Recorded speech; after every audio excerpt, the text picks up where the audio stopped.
রূপা, মন্দিরের জন্য ফুল রেখেছো? আমি যে মন্দিরে ফুল দেবো, ও রেখেছো? আমাদের রাস্তার পাশে একটা কালী মন্দির আছে, জয়পুর কালী মন্দির, তোমাদের আমি বলি না, সেই মন্দিরের জন্য এখানে ফুল রাখা হয়েছে।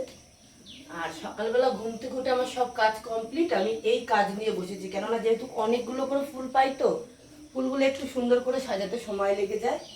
আর একজনা জিজ্ঞেস করেছে, দিদিভাই তুমি এই টুলগুলো কোথার থেকে নিয়েছো? এই দেখো, এই টুলগুলো আমাদের পাড়ায় আসে, এই যে 20 টাকা করে কিনেছে, এগুলো পুজো দেওয়ার জন্য খুবই সুন্দর।